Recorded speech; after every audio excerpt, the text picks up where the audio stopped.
Gold trusted gold buyers మీరు తాకట్టు పెట్టిన బంగారాన్ని విడిపించి ఈ రోజు ఉన్న మార్కెట్ ధరకు కొనబడును.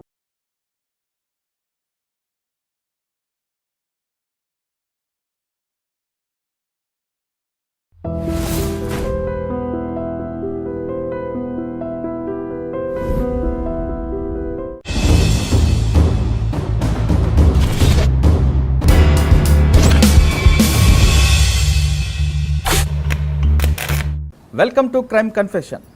పుట్టిన ప్రతి వ్యక్తి మంచివాడు కాదు, అలా అని చెడ్డవాడు కాదు. పరిస్థితుల ప్రభావంతోనూ, చెడు స్నేహంతోనూ, కుటుంబ సమస్యలతోనూ నేరాల బాట పట్టి జైలుకి వెళ్ళి అక్కడ మారి బయటకు వచ్చిన వాళ్ళని పరిచయం చేసే ఈ కార్యక్రమంలో ఈ వారం మన గెస్ట్ బాలలింగం మెదక్ జిల్లా గజ్వేల్ చెందిన బాలలింగం మీద దాదాపు 120 కేసులు ఉన్నాయి. అతను తాళం వేసి ఇల్లు చూస్తే టక్మని కొడతాడు. డే టైమ్ ఎఫెండర్ ఆయన. అటువంటి కేసులు అతని మీద 120 దొంగతనం చేసిన బాలలింగం ఎందుకు మారాల్సి వచ్చింది, అసలు దొంగగా ఎందుకు మారారు, మారిన తర్వాత అతని ప్రస్తుత జీవన విధానం ఏ విధంగా ఉందన్న విషయాల్ని బాలలింగం కూడా తెలుసుకుంది. బాలలింగం నమస్తే. నువ్వు ఎప్పుడో కుషాయిగూడ పోలీస్ స్టేషన్ ప్రెస్ మీట్లోనో అలా ప్రెస్ మీట్లో చూసే బాలలింగం వరుసగా దొంగతనాలు చేయడం, జైలుకి వెళ్ళడం, రావడం, బెయిల్ తెచ్చుకోవడం, మళ్ళీ దొంగతనం చేయడం, ఇదంతా జరిగిన కార్యక్రమం బాలలింగంకి తర్వాత క్రమేపీ జైలు అధికారి వల్ల మారేవా, లేదు ఎటువంటి పరిస్థితుల్లో మారావు, మారిన తర్వాత మీ జీవనం ఎలాగుందన్న విషయాలు చెప్పే ముందు ఒకసారి మీ కుటుంబం, మీ నాన్నగారు, మీ అమ్మగారు, మీ ఊరు చెప్పు ఒకసారి. నా పేరు వచ్చేసి దబ్బెట బాలలింగం సార్. మా నాన్న పేరు రాజయ్య. రీసెంట్గా 6 months బ్యాక్ చనిపోయిండు. మాది రాయవరం విలేజు. నేను చిన్నప్పటి నుంచి ఇక్కడనే, మా నాన్న ఇక్కడనే వర్క్ చేసేవారు, నేను ఇక్కడనే ఉంటుండే. చిన్న స్టడీ అంతా ఇక్కడనే కాపురాలు జరిగింది. అలాగనే నాకు దోస్తులు ఇక్కడనే బాగా సర్కిల్ పెరిగింది. స్టడీ అంటే ఏం చదువుకున్నావు? నేను 9th వరకు చదువుకున్నాను సార్. తర్వాత నేను క్రైమ్ ఫీల్డ్లోకి వచ్చినాక మళ్ళీ నేను జూనియర్ లోకి వెళ్ళినాను సార్. నేను ఎందుకు 9th క్లాస్లోనే? అప్పటి నుంచి నాకు ఫ్రెండ్స్ వచ్చేసారు, ప్లస్ నేను స్టార్ట్ చేసిన అప్పటికి నేను క్రైమ్. ఏం చేసావు ఫస్ట్ క్రైమ్? House breaking. అంటే ఎవరు నేర్పారు అది? ఎవరు నేర్పారు అంటే ఎవరని ఏం లేదు సార్. ఇక వాళ్ళని వాళ్ళ పేరు చెప్పాలి, నేను వాళ్ళ చేరిపోయినా వీళ్ళు అట్లేం లేదు. ఇక ఖర్చులకి పైసలు సరిపోక స్టార్ట్ చేసినాం. నేను 4 ఉంటుండే స్టార్టింగ్లో. అంటే 9వ క్లాస్ వరకు చదువుకున్న బాలలింగం ఎందుకు దారి తప్పాల్సి వచ్చింది? తప్పాల్సి వచ్చిందంటే ఇప్పుడు మా ముంగట వేరే రిచ్గా ఉండడం, మా దగ్గర పైసలు లేకపోవడం, మనం బాగా పూరుగా అప్పుడు మనం చేసుకుంటే బాగా. మా నాన్న కూడా కష్టపడుతుండే, అమ్మ ఇళ్ళలో పని చేస్తుండే. పైసలు ఎవరో ఇప్పుడు ఒక మనిషి మంచిగా కనబడుతుందంటే మనకి ఇట్లా అట్లా ఉండాలనిపిస్తుంది. అట్లనే దోస్తానికి ఇలా నాకు తోడైంది. అట్లనే క్రైమ్ స్టార్ట్ అయింది సార్. తెలియకుండా స్టార్ట్ అయిపోయింది. చేస్తున్నాం కానీ ఎవరికి ఐడెంటిఫై అవుతలేము. ఎంత చిన్నోళ్ళం మేము. ఎవరు ఐడెంటిఫై ఎవరు చేస్తారు సార్? ఎవరు చేయరు కదా. అట్లనే మేము నడుస్తూనే ఉన్నది, జల్సాలు చేస్తున్నాం, పైసలు వస్తున్నాయి, వీడియో. అప్పుడు మాకు తాగుడు, తినుడు, బంగారం ఎట్లా మూడు ఇలా వెళ్ళదు మాకు. బంగారం వచ్చినా కానీ ఇది ఏందిరా అని చెప్పి లైట్ తీసుకో ఖాళీ పైసలు తీసుకుంటాం. అంటే మొట్టమొదటి దొంగతనం ఎక్కడ చేస్తాం? ఇక్కడనే కాపురాల. తాళం పగల కూడా లోపలికి వెళ్ళా? తాళం పగలబట్టి లోపలికి వెళ్ళినా. దాని థర్డ్ అఫెండ్కి లోపలికి వెళ్ళి ఏం చేసావు? బీరువా బ్రేకింగ్. ఫస్ట్ తాళాలు తేలాడతాం, బీరువా కేసు తేలాడతాం, దొరకకపోతే బ్రేక్ చేస్తాం. అట్లా ఒక 3 అఫెన్స్ చేసినాం. తర్వాత ఏం చేసినాము, తర్వాత ఒకసారి రెడ్ హ్యాండ్గా దొరికిపోయాను నేను ఇంట్లోనే. పక్కింటి వాళ్ళు చూసి గుల్లాలు పెట్టేసారు. పెట్రోలింగ్ వ్యాన్ వచ్చింది, పట్టుకుంది, ఒక దెబ్బ కొట్టలేదు. చిన్నపిల్లలు ఏం కొడితే చచ్చిపోతారని చెప్పి కొట్టలేదు. పిఎస్ తీసుకుపోయారు. ఫస్ట్ 2006లో నన్ను జూనియర్ లోన్ పంపించారు. ఇంట్లో తెలియదు, నేను ఎక్కడున్న సంగతి తెలియదు. ఇంట్లో 6 months నేను జూనియర్ లోన్లో ఉన్న తర్వాత అంటే 6 నెలల్లో మీ అమ్మగారు నాన్నగారు ఎవరు రాలేదు? తెలియదు. నేను ఎక్కడున్నది తెలియదు వాళ్ళకి. అంటే అప్పుడు ఉన్న సిచ్యువేషన్లో మనం అడ్రస్ చెప్తే సార్ వాళ్ళు ఎంక్వైరీ చేసి మన ఇంటి వాళ్ళకి చెప్తేనే వచ్చేది. అప్పట్లో ఫోన్లు చేసేది లేదు. కానీ మన అడ్రస్ చెప్పలేదా? పోలీసులు అడుగుతారు కదా. పోలీసు వాళ్ళకి తెలుసు. పోలీసు వాళ్ళు జూనియర్ కోర్టులో హాజరు చేసినప్పుడు ఏమి పేరెంట్స్కి ఇంటిమేషన్ ఇచ్చినా అడుగుతారు. కానీ ఇచ్చినామని చెప్పారు, కానీ ఇవ్వలేదు. ఇక నేను వాళ్ళ పోలీసు వాళ్ళు ఎస్ఐలో చెప్పినప్పుడు మనకు తినేటప్పుడు మనకు అంత మెచ్యూర్ లేదు కదా సార్. సరే మా ఇంట్లో ఎప్పుడు సార్ అని చెప్పిన, చెప్పలేదు. వస్తారు అని చెప్పి నేను అట్లనే నాకు తెలియకుండా 6 నెలలు అయిపోయింది. 6 నెలలు ఏం చేస్తావు జైల్లో? ఏం నేర్పారు? అప్పుడు అప్పట్లో ఏం లేదు సార్, తినాలి, పొద్దున టిఫిన్ పెడతారు, అదంతా బంధింపు సార్, అంతే ఏముండదు, తినాలి పండుకోవాలి లాకప్. కానీ అక్కడ కూడా మార్పు తీసుకొచ్చేవారు, స్కూల్ పెట్టడం అప్పుడు అంత లేదు సార్, జస్ట్ పెట్టినామంటే పెట్టినాం అంతే. ఏం చదువు ఎప్పుడు ఇది ఎప్పుడు అది చేయండి రా ఇది చేయండి అంటే ఏం లేదు, ఆడుకోవాలి, తినాలి, పండుకోవాలి. అక్కడ మిగతా వాళ్ళకు ఉంటారు కదా అక్కడ, ఉంటారు ఒక 30-40 మంది దాకా ఉంటుండే. ఇక వాళ్ళతోటే టైంపాస్, వాళ్ళతో కొట్టుకున్నా తిట్టుకున్నా మేమే, మళ్ళీ తినాలి మేమే, పండుకోవాలి అంతా మేమే. అంత చిన్న చిన్న పిల్లలు సార్, 7 years 7 years 10 years అట్లా లోపే ఉంటుండే అంతా. ఇక నాకు మా అమ్మ వాళ్ళు వచ్చి ఎట్లా తెలిసింది, మా సారు రామకృష్ణ సార్ అని చెప్పి ఒక సార్ ఉంటాడు, NGOs నుంచి, ఆయన స్వచ్ఛంద సంస్థ నుంచి పిల్లలకు స్కూల్ చెప్పనీకి వస్తుండే అన్నట్టు. ఆయనకి ఏడ్చుకుంటూ చెప్పిన, సార్ నాది ఇంట్లో తెలియదు సార్ అంటే, ఆ సార్ ఏం చేసిండు, కొన్ని ఆయన సొంత ప్రయత్నాలు చేసి మా ఇంట్లో చెప్పిండు సార్. అమ్మ నాన్న వచ్చారు, వాళ్ళని చూడంగానే నాకు ఏడుపు వచ్చేసింది. ఇక పోయినా బెయిల్ తీసుకొచ్చిర్రు, మళ్ళీ బయటకు తీసుకొచ్చినా మంచిగానే ఉన్నా, కానీ నాకు అమ్మ ఇంతే తీ అనుకున్నా, నేను లైట్ తీసుకున్నా, ఇంతే తీ అమ్మ పోతే విన్నర్గా ఇంటి వాళ్ళు తీసుకొస్తారా, అదొక ఆలోచనతోటి నేను మళ్ళీ దోస్తులు స్టార్ట్ చేసిన. మళ్ళీ దోస్తులు ఏడు ఆడు మళ్ళీ తీసుకొని మళ్ళీ స్టార్ట్, మళ్ళీ జైలుకి పోయినా. అట్లా 3 సార్లు కంటిన్యూ జైలు పోయినా సార్. మా వాళ్ళు మళ్ళీ తీసుకొచ్చారు. తర్వాత లాస్ట్ టైం నేను ఇక పెద్ద చేసిన సార్, ఇక నేను దొరకకుండా చేసిన, ఇక ఒక 20 కేసులు దాకా చేసిన. బంగారము నాకు అమ్మనికి తెలియదు కదా, బంగారం అంతా తీసుకొని దాచిపెడుతున్నా. బంగారం తీసుకొస్తున్నా కానీ అమ్ముతా, నాకు అమ్ముడు తెలియదు. అప్పుడు ఎంత ఉండదు సార్ బంగారం, తులం 5,000, 5,500, 7,000 దాకా ఉండేది.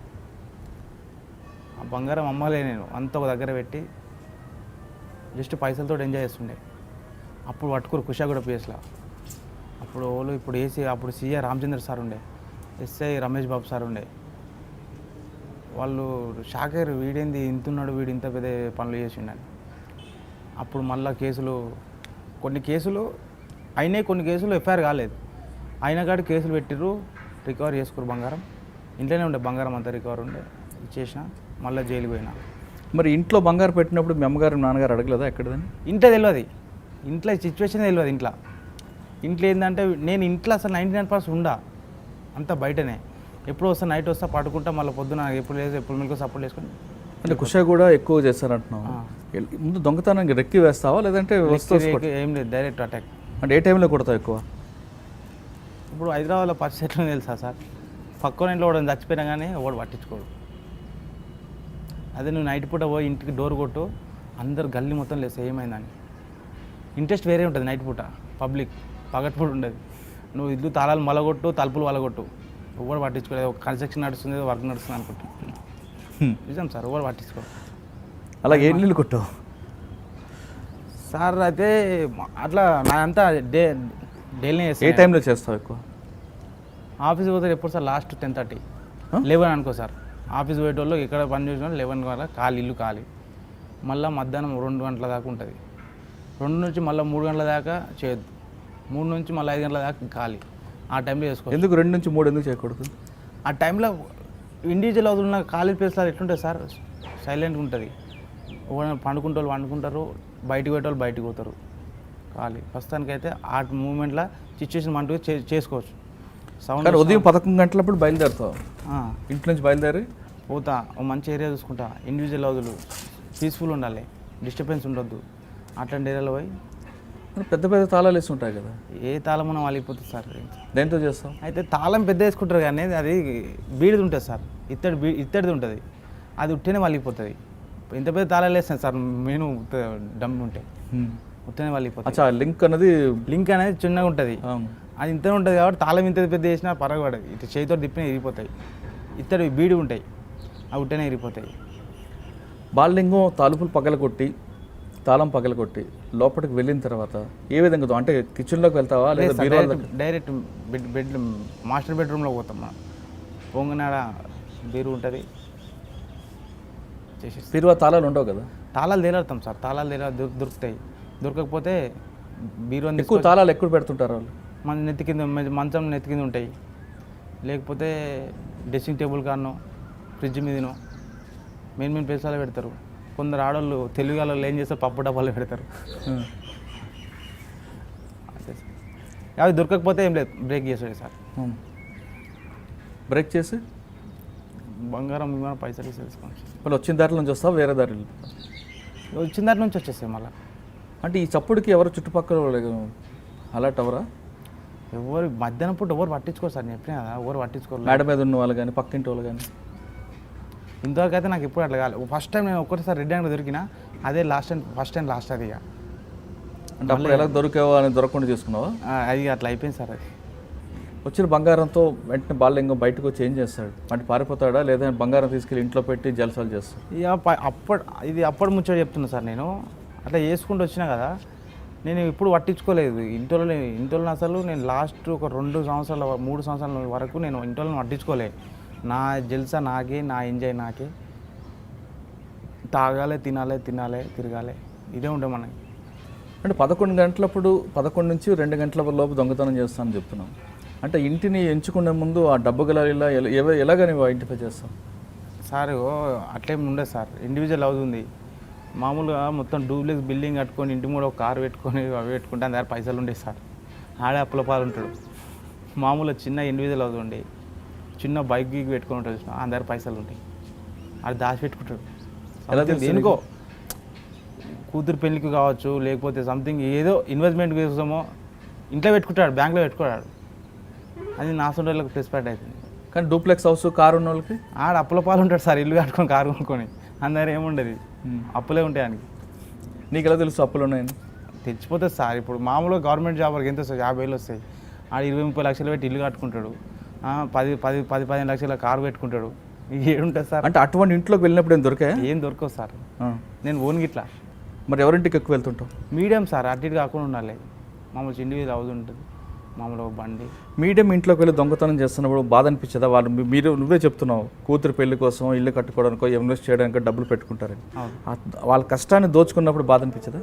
అప్పుడు నేను ఆలోచించలేదు సార్, చెప్తున్నా కదా. నేను ఇవన్నీ అయితే ఒకసారి అయ్యింది సార్ అట్లా. నేను చిన్నపిల్లలు జైలుకి వెళ్ళి 3 సార్లు వారిపోయాను, ఎస్కేప్ అయినా. ఫస్ట్ టైం వారిపోయినప్పుడు ఏం కాలేదు, పట్టుకో చిన్నపిల్లల్ని కదా తీసుకొచ్చి మళ్ళీ లోపల వేసారు. సెకండ్ టైం వారిపోయినా అట్నే చేసారు. థర్డ్ టైం ఆ సార్ అందులో ఉండే ఒక సార్ నన్ను బాగా తిట్టిండు సార్. నాకు పోవాలని లేకున్నా కానీ ఆయన మీద కోపంతో వారిపోయినా. రేపు రిలీజ్ నాది, ఇవాళ వారిపోయినా. నాకు 1 ఇయర్ శిక్ష పడ్డది నాకు చిన్నపిల్లల జైల్లో. ప్రెస్లో మనం ఉంటుంది సైదాబాద్ PS వెనక. అందులో వేసినా రేపు రిలీజు. నన్ను బాగా తిట్టిండు సార్, టార్చర్ పెట్టిండు నన్ను.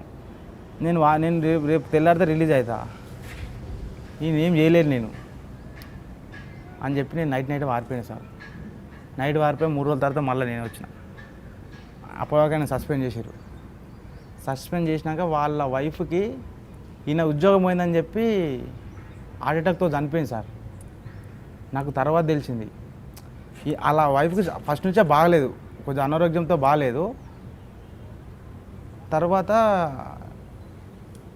నేను వచ్చినాక తర్వాత వారం రోజుల తర్వాత ఇట్లా సార్ వాళ్ళ వైఫ్ చనిపోయిందంట, ఇట్లా ఉద్యోగం పోయిందని సడన్ తెలిసేవారికి చనిపోయిందంటే అప్పుడు మస్తు బాధ అనిపించింది సార్. అరే మనం తెలియక చేసిన తప్పు పాపం సార్. ఆ సార్ అంతా అయినా కానీ తెల్లారి వచ్చి నవ్వుకుంటా ఎందుకు చేసినావు రా బాబా అని నువ్వు మాటలేదు సార్.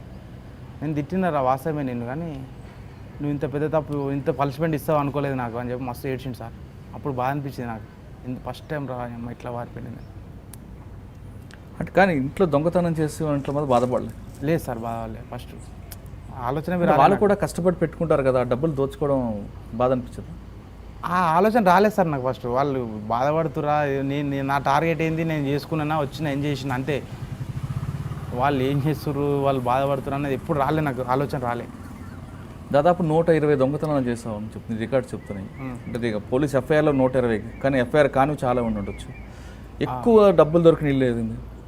ఒక కార్ఖానా, ఇక్కడ కార్ఖానా సికింద్రాబాద్ కార్ఖానా ఉన్న దగ్గర ఒకటే ఇంట్లో 120 తులాలు దొరికింది సార్.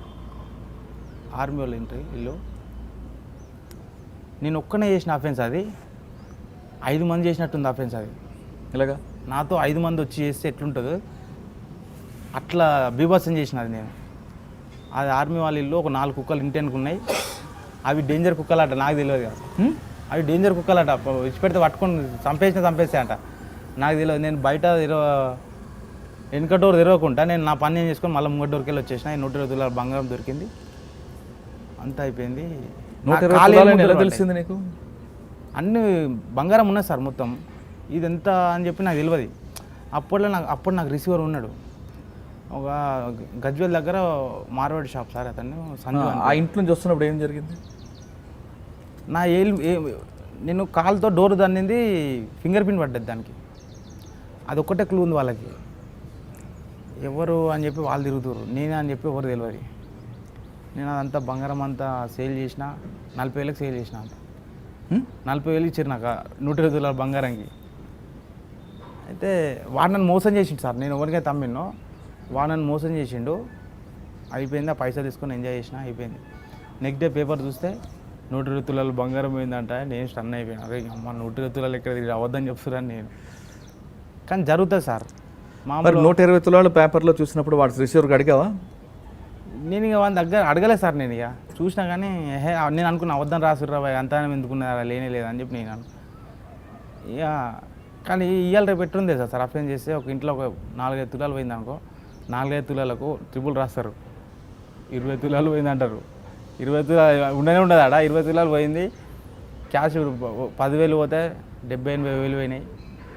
డబ్బులు ట్రిపుల్ రాపిస్తారు. ఎందుకు సార్ పోలీసు వాళ్ళు ఎట్లుంటుంది అంటే సార్, రికవర్ చేస్తారా, రికవర్ ఎంత చేస్తారో అంత చూపెట్టరు సార్.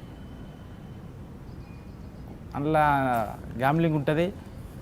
ఇప్పుడు సపోజ్ ఒక ఇంట్లో 10 తులాలు బంగారం జంజుని పోయింది అనుకో సార్, వానికి 3 తులాలు 4 తులాలు 3 తులాలు ఇస్తారు. ఆడేమనుకో సచ్చిపోయినకి వచ్చిందా కట్నం వాడు అనుకుంటాడు. ఏం సార్ మొత్తమే పోయింది, ఇక ఎంతో కొంత ఇస్తారు కదా అని చెప్పి ఆల్బీ అనుకుంటారు. దొంగ కేసులు ఉన్నాయి మళ్ళీ. ఇప్పుడు 454, 38 కేసు ఉన్నాయి సార్. ఆ కేసు మామూలుగా దాని పవర్ ఎంత సార్,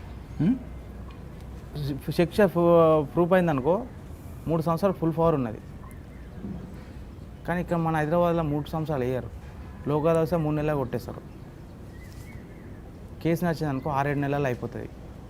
ఇంకేమున్నాయి సార్, మళ్ళీ దొంగతనం కేసులు ప్రూఫ్ కావు. నా అంతలు నేను చేసిన లోకల్ ఒప్పుకుంటేనే 3 నెలలు వేస్తారు. లేదు అని అంటే నేను కొట్టింది ఎవరు తెలియదు, నేను చేసింది ఎవరు తెలియదు. ఎట్లా ప్రూఫ్ అవుతుంది సార్? సార్ ఆ విషయం పక్కన పెడితే 120 దొంగతనాల్లో ఎక్కువ శాతం దొరికింది కార్ఖానా లిమిట్స్లో. అవును, 120 దొంగతనాల్లో ఏమి దొరకని ఇల్లు కూడా ఉంటాయి కదా, ఉన్నాయి సార్. ఏమున్నాయి? ఇక ఇక్కడ అంత ఎగ్జాక్ట్గా చెప్పలేను సార్, కానీ ఉన్నాయి. పోయినా కానీ రూపాయి దొరకకుండా వచ్చిన రోజు ఇట్లా ఉన్నాయి. మళ్ళీ ఆ రోజు కష్టం మళ్ళీ ఇంకో 2-3 చేస్తా. ఒకసారి ఉస్నాబాద్, ఇప్పుడు కరీంనగర్ డిస్ట్రిక్ట్, ఇప్పుడు సిద్దిపేట డిస్ట్రిక్ట్ ఉస్నాబాద్ ఉంది, ఉస్నాబాద్ మండలం ఉంది కదా సార్.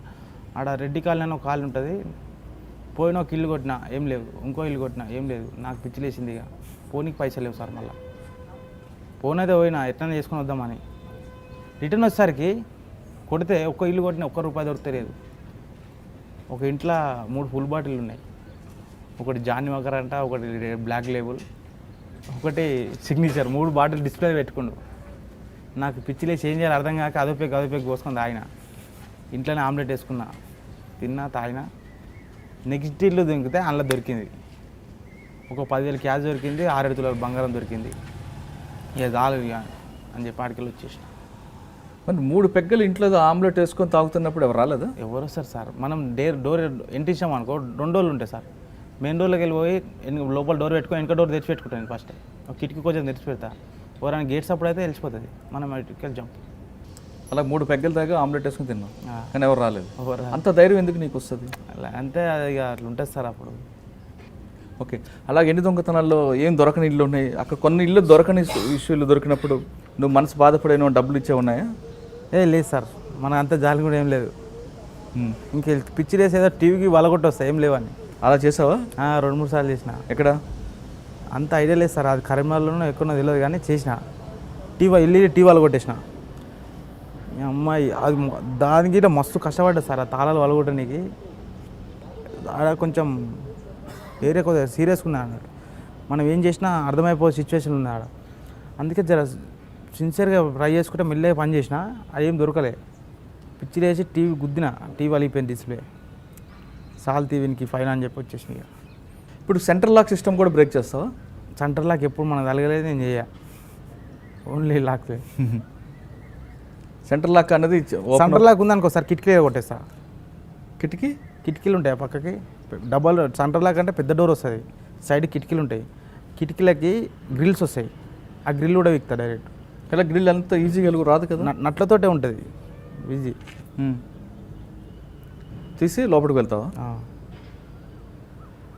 కొన్నిసార్లు కొంతమంది అంటే బాలింగం కాకుండా కొంతమంది దొంగతనం వెళ్ళే ముందు పూజలు చేయడం చేస్తుంటారు అంటది వాస్తవేనా? ఏమో అది మనకు తెలియదు సార్, మనదంతా డైరెక్ట్ అటాక్ ఉంటుంది. అంటే పొద్దున్న బయలుదేరగానే దొంగతనం చేయాలనుకుంటే అది దొంగతనం చేస్తాం అంతే.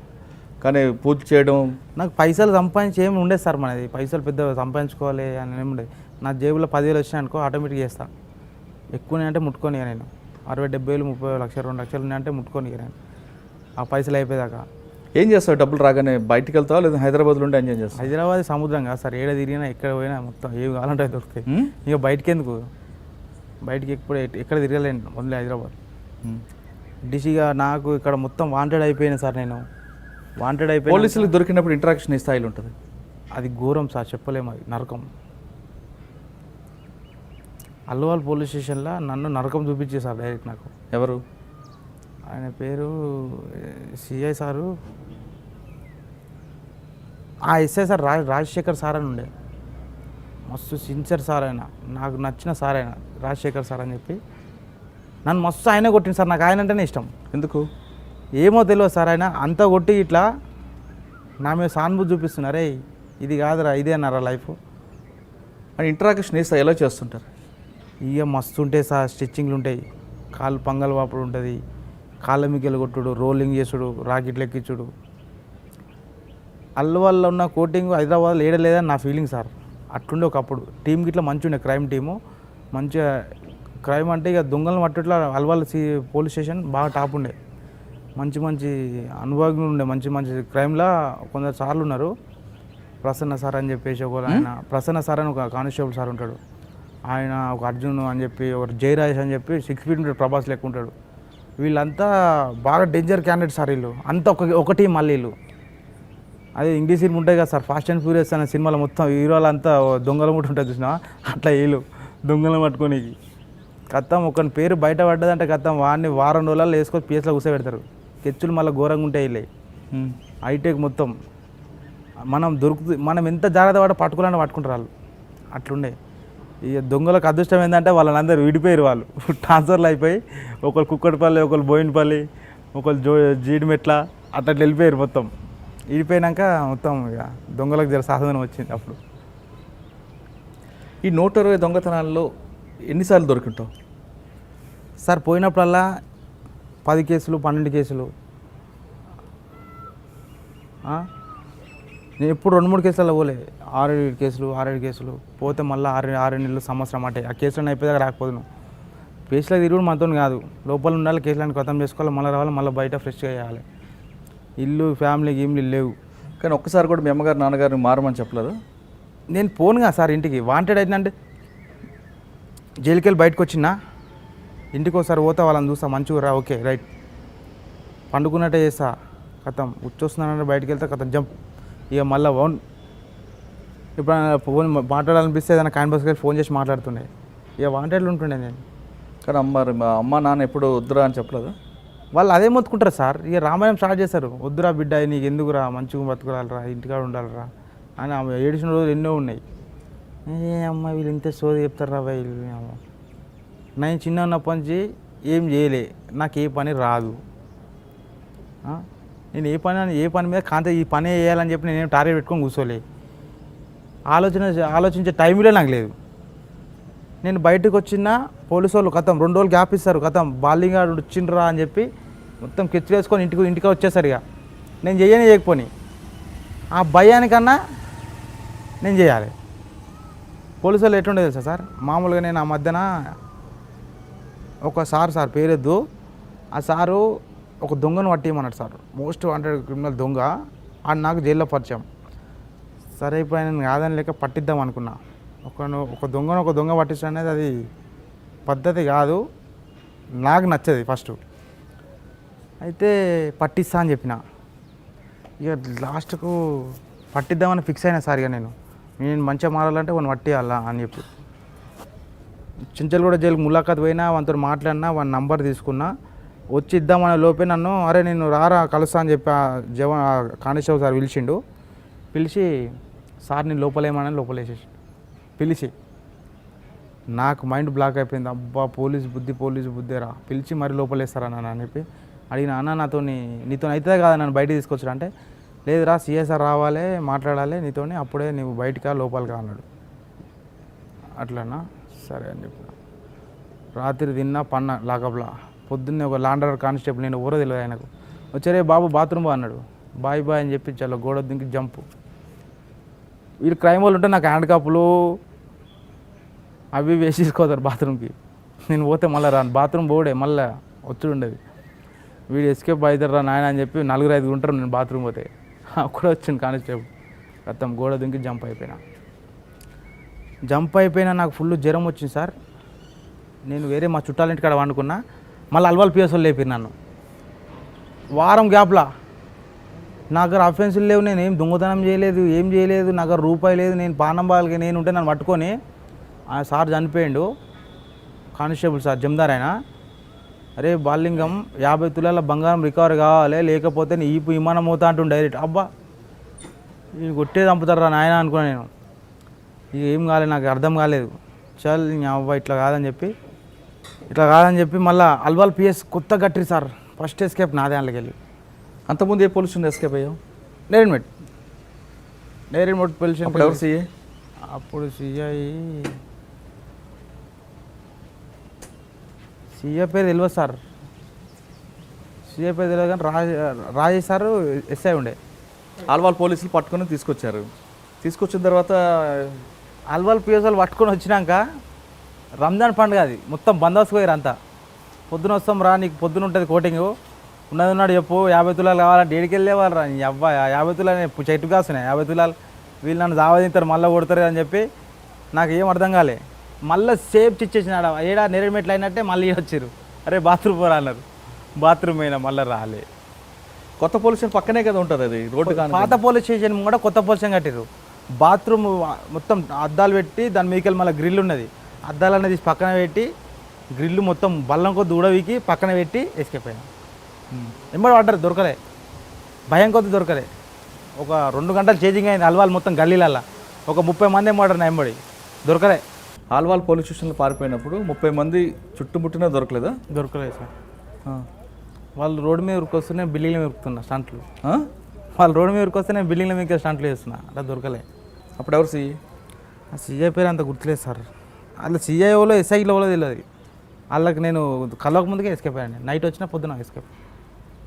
అప్పటి నుంచి ఇప్పటివరకు నేను మళ్ళీ పోలీసుని అడుగుపెట్టలే. కానీ తర్వాత మరి ఆల్వాల్ దొరకలే. ఈ 120 సార్లు దాదాపు ఎన్నిసార్లు వెళ్ళి ఉంటావు జైలుకి? ఒక 20-30 సార్లు పోయింది సార్. మరి బెయిల్ వేసినప్పుడు ఆ బెయిల్ డబ్బులు ఎవరు కడుతుంటారు? నేను బెయిల్ తీసుకోరు, కేసులు అయిపోయినాక రావాలి. జైల్లో ఉన్నప్పుడు ములాఖాతులో అమ్మా నాన్న ఎప్పుడు వచ్చారా? అప్పుడప్పుడు వస్తుంటారు సార్. నేను జైలు నన్ను తెలిసినాక వస్తారు, నెలకోసారో 2 నెలలకోసారి వచ్చి చూసిపోతుంటారు. వాళ్ళు ఎన్నిసార్లు చెప్తున్నప్పుడు బాధ ఆలోచన లేకుండా సార్. జైలు ఉంటే జైలు జీతం వేరే ఉంటుంది సార్. గంజా ఎవరి దగ్గర ఉన్నది, బీడి కట్టలు ఎవరి దగ్గర ఉన్నాయి, ఎవరి దగ్గర కొట్టి గుంజుకోవాలి, ఏడ తాగాలి, ఇవాళ ఏం కూర వస్తుంది, కూర ఎట్లుంది, ఇవాళ సోమవారం పప్పు వచ్చింది, ఇవాళ శనగపప్పు వచ్చింది, రేపు పెసరపప్పు వస్తుంది, అవే ఆలోచనలు ఉంటాయి. కేసు ఎంతవరకు వచ్చింది, ఈ కోర్టులో ఈ డేట్ ఎప్పుడు ఉన్నది, ఆ కోర్టు డేట్ ఎప్పుడు ఉంది, అవే సరిపోతాయి సార్. ఈ ఇంటి వాళ్ళ గురించి ఆలోచించి నేను మారాలి అవన్నీ. మరి ఇంత కరుడు కట్టిన బాల్యంగుకి మారడానికి కారణం ఎవరు? బీనా మేడం సార్. బీనా మేడం అని చెప్పి. ఎవరు ఆమె? ఇక నాకు కొత్తగా నా జీవితాన్ని ప్రసరించింది ఆమెనే సార్, బీనా మేడం అని చెప్పేసి. నేను ఉన్నత క్లాస్ సైకలాజికల్ క్లాస్లో నేను జాయిన్ అయినా సార్. నేను ఎక్కడ? ఇక్కడ జైల్లోనే. ఏ జైలు? ఫస్ట్ నేను వరంగల్ జైల్లో చేసిన, తర్వాత ఆడ అంత ఎఫెక్ట్ వల్లే నేను తర్వాత చెర్లపల్లికి వచ్చిన. చెర్లపల్లి జైల్లో మళ్ళీ మేడం చూసి నువ్వు మళ్ళీ వచ్చినవి ఏంటంటే ఇట్లా పరిస్థితి మేడం, నేను చేయలేదు. కానీ లాస్ట్ టైం నేను అఫెన్స్ చేయలేదు సార్, చేయకముందుకే పెట్టినా మీ కేసు. ఇక నేను మేడం చెప్పిన, మళ్ళీ మేడం నాకు 3 నెలలు ఆమె దగ్గరనే పెట్టుకుంది, రోజు కౌన్సిలింగ్ చేసింది. ఇక నువ్వు పోయే రైట్ ఇది కాదు అని చెప్పి మంచిగా కూర్చొని చెప్పింది. నేను లాస్ట్ టైం నేను వరంగల్ కరీంనగర్ జైలు ఉన్నా సార్. నేను అంటే ఒక 3 సంవత్సరాల కింద మాట ఇది. కరీంనగర్ జైలు ఉన్నప్పుడు లోపల ఫోన్ యూజ్ చేశాను నేను. లోపల ఫోన్ యూజ్ చేసుకుంటా ఉన్నా. ఒక గ్యాంగే మెయింటైన్ చేసాం సార్ మేము లోపల. ఆ గ్యాంగ్ మెయింటైన్ చేసేట్లా జైలు సబ్ జైలు, అది డిస్ట్రిక్ట్ జైలు, అది స్టాఫ్ ఒక 30 మంది ఉంటారు. ఇక అందరికి మనం అంటే భయం, ఇక ఏమో వీళ్ళతో పెట్టుకునేందుకు అని చెప్పి శివకుమార్ గౌడ్ సార్ అని చెప్పి డిఎస్ ఆ సార్ ఏం చేసిండు, వీళ్ళు పాత అబ్జెక్చువల్ అఫెండర్స్ని అప్పుడు డీజీ సార్ చెప్పిండు అన్నట్టు, పాత అబ్జెక్చువల్ అఫెండర్స్ అందరిని ఒక దగ్గర పెట్టాలి, పబ్లిక్లో కలపొద్దు, కలిస్తే వాళ్ళు ఏడిపోతారు అని చెప్పి డీజీ సార్ ఒక మాట చెప్తే మమ్మల్ని అందరినీ ఒక బ్యాగ్లో వేసిన అన్నట్టు. ఇంకా మాకు ఇంకా ఫ్రీడమ్ అయిపోయింది. మాకు అమ్మ ఏం డిస్టర్బెన్స్ లేదు, మాకి ఫుల్ గంజాయి తాగుడు అంత ఎంజాయ్ చేసుడు. అట్లా చేసినప్పుడు ఇక నేను ఆ గంజాయి మధ్యలో జవాన్ సార్లు ఇవ్వాలని రెస్పెక్ట్ ఇచ్చేది కాదు, ఎట్లా పడితే అది తిట్టేది, ఇలగొట్టేది.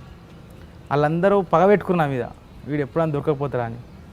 శివకుమార్ గౌడ్ సార్ ఏం చేసిండు, నేను ఎవరినైతే చూసుకొని రెచ్చిపోతానో వాడిని వరంగల్ ట్రాన్స్ఫర్ చేసిండు.